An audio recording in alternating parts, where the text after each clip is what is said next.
Ben öncelikle herkese merhaba demek istiyorum. First of all, I would like to say hello to everyone. This morning, we woke up to a very bad news. Turkey withdrew from Istanbul Convention, let alone the illegality and meaninglessness of this withdrawal.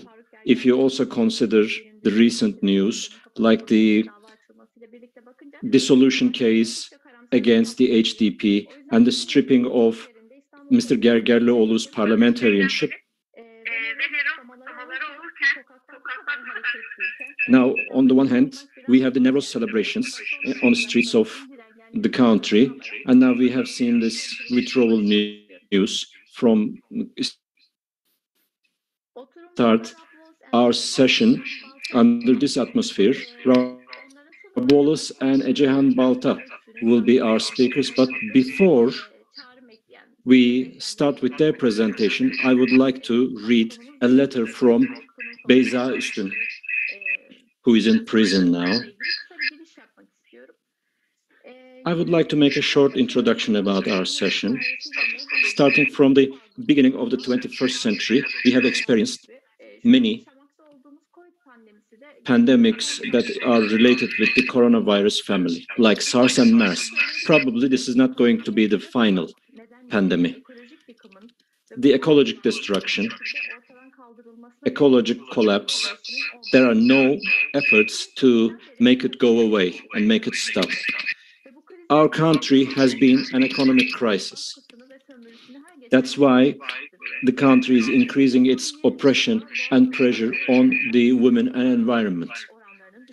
They are trying to prevent the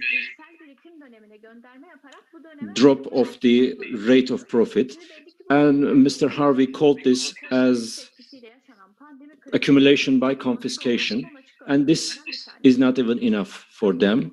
And the recent pandemic is an example of this. Industrial livestock production, transformation of natural areas into cities, urban areas, destruction of the forests and turning them into construction places, invading the animal habitats, global animal trade, and experimenting on animals.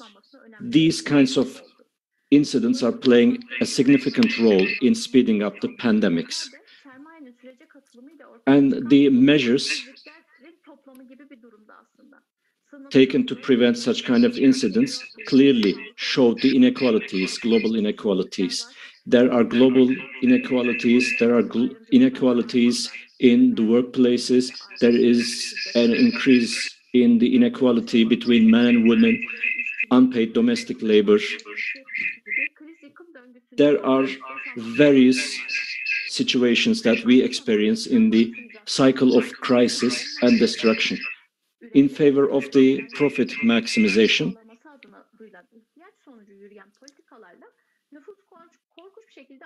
The population is increasing with a horrific rate.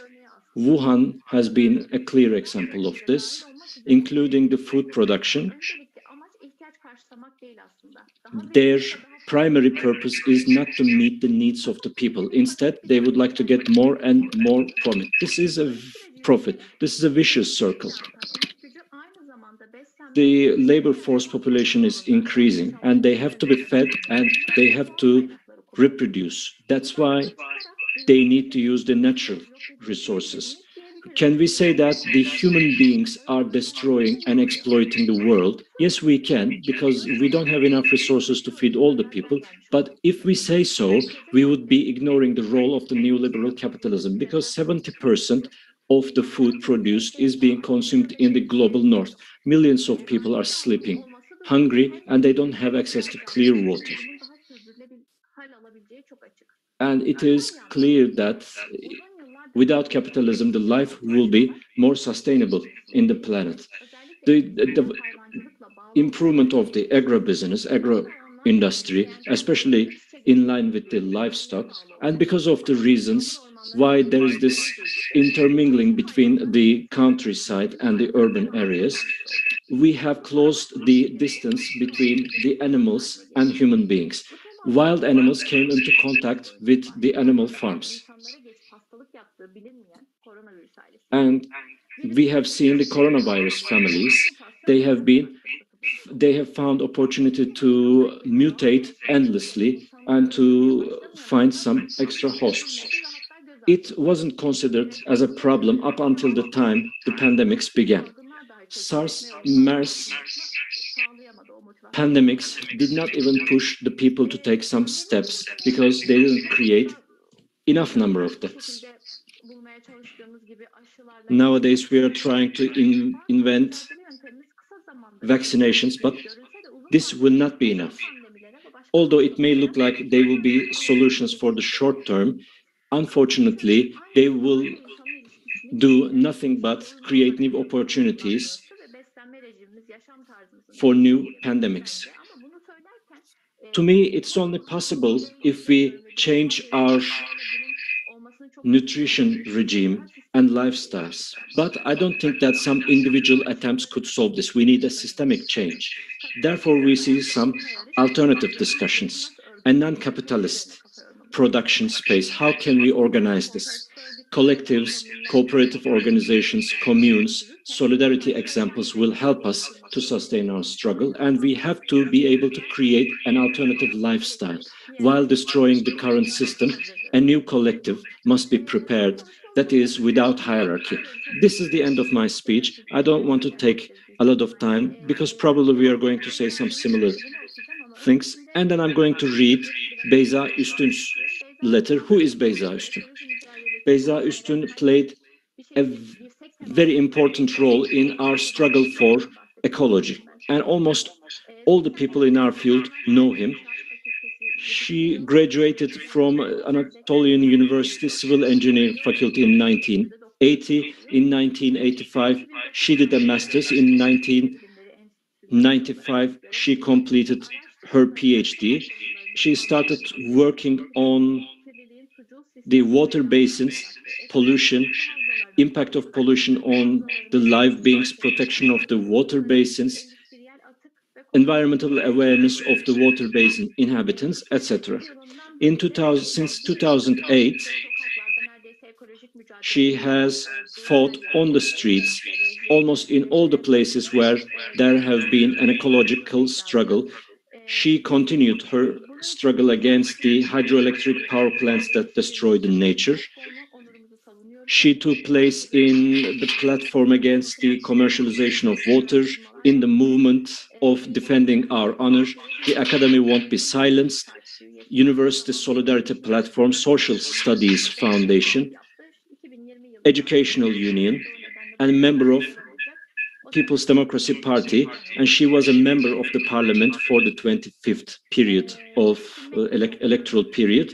Unfortunately, now she is in prison because of her political activities. Dear friends, this global pandemic is going on with full destructiveness, and it is forcing us to adopt a political stance and adopt some responsibilities.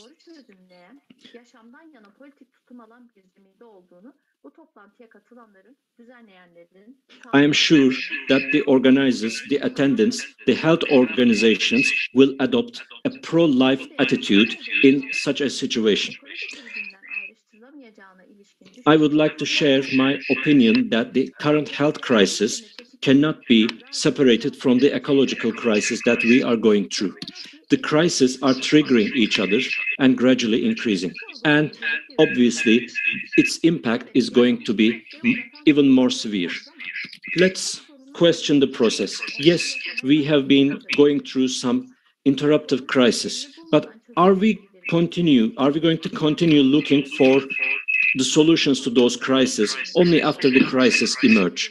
Can we provide some solutions without going to the origins of the problem? Can we eliminate the impact without understanding its root cause? What is the place of the health of the ecosystem if we are going to discuss about our own health? Yes, we are going through a health crisis, but there is even more. We are facing a crisis of life. We are facing the destruction of life. And they are trying to provide some daily solutions based on the labor of health workers and care workers. we are facing a reality that is capitalism, that is destroying the cycle of life, and that is building barriers between the living. The production rate of the surplus is destroying the ecosystems. Life is dragged into a crisis and into a demolition. Capitalist system is transferring all the breakdowns into new capital accumulation policies and trying to reproduce itself. Let's have a look at the facts. The pandemic is the most clear indicator of the crisis that we are going through. Industrial livestock, genetic interventions in life, livestock trade, invasion of the living spaces of the animals, transforming natural spaces into urban areas, transformation of the forests, grasslands, and agricultural fields into capital fields of capital like mining, energy, and construction companies speed up the process that create the pandemic.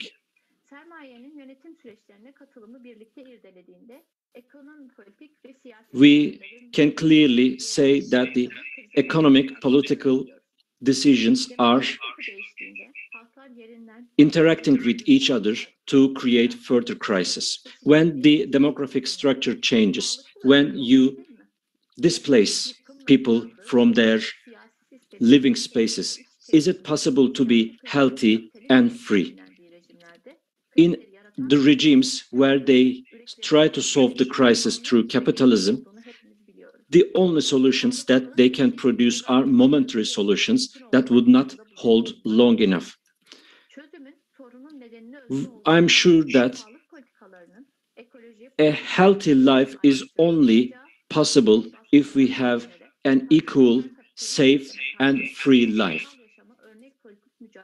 It is our responsibility to organize an exemplary political struggle that is against capitalism and patriarchy. Finally, it is an honor for me to be able to meet with you in our struggle.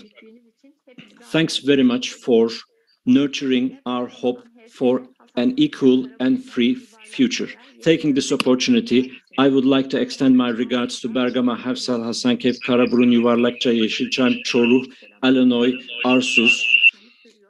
I would like to extend my revolutionary ecologist regards. Our solidarity is going on, and it will go on inside the prisons and outside in the life. I wish we found the opportunity to listen her alive. Now let's proceed with Ecehan's presentation. Let me shortly introduce her.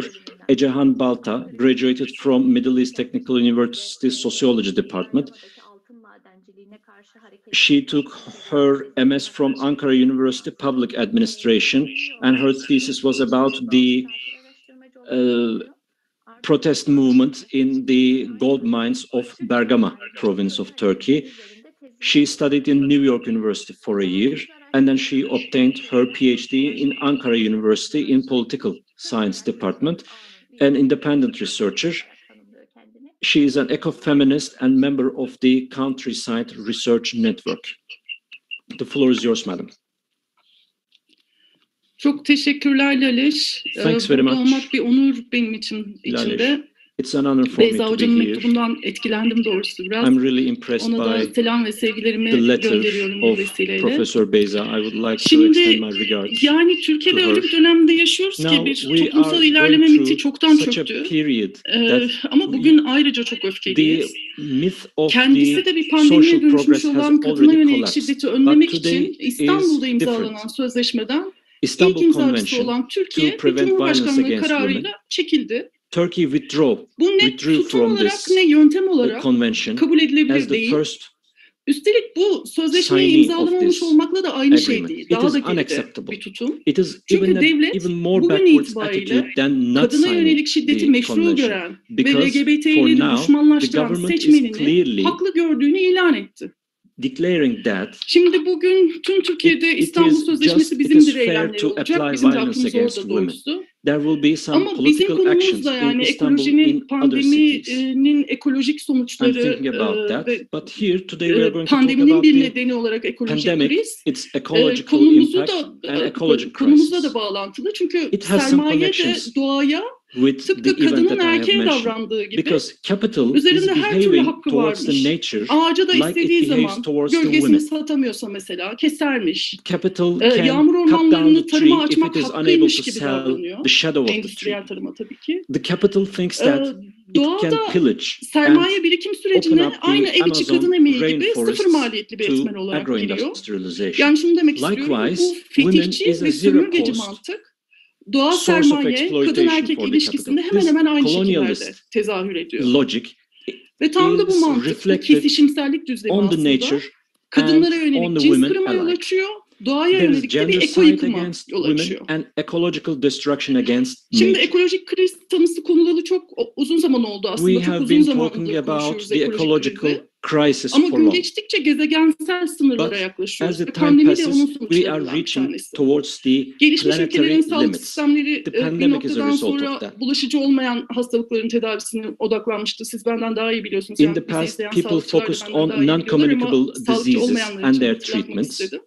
I just wanted to remind this bulaşıcı hastalıklar da 3. dünyanın bir sorunu olarak görülmeye başlamıştı neredeyse. And özellikle in the past, people used to see that communicable diseases, infectious diseases, were almost like the problem of the third bulaşıcı world. olmayan hastalıklar artarken diğer yandan 21. yüzyılda yine Laleş'in de başta söylediği gibi yeni pandemiler de görülmeye başlandı. İşte SARS görüldü Asya ve Beginning with the new millennium, we started to see some infectious diseases.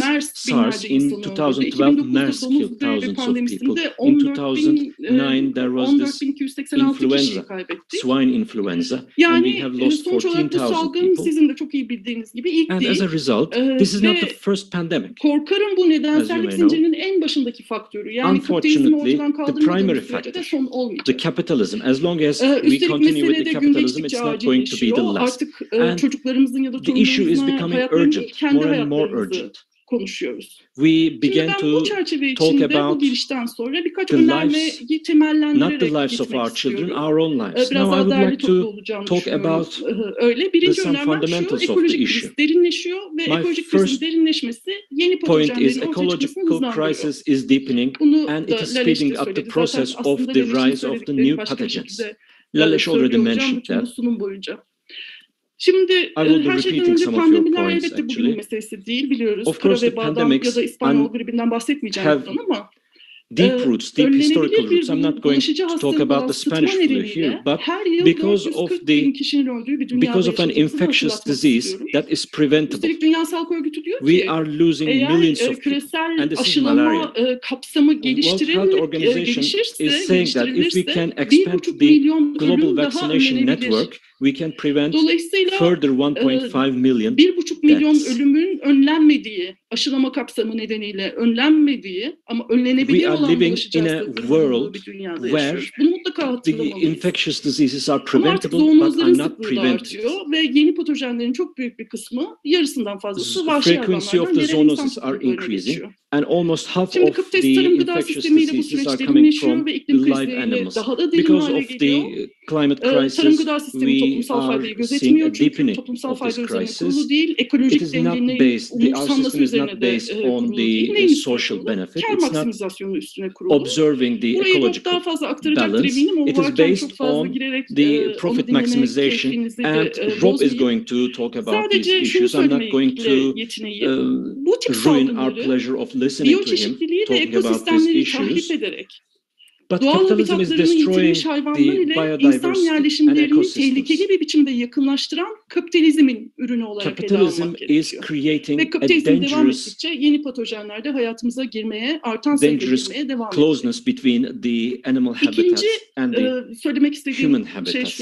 And as long as capitalism exists, we are going to continue having such kind of crisis. And my second point, humanity is not the responsible, is not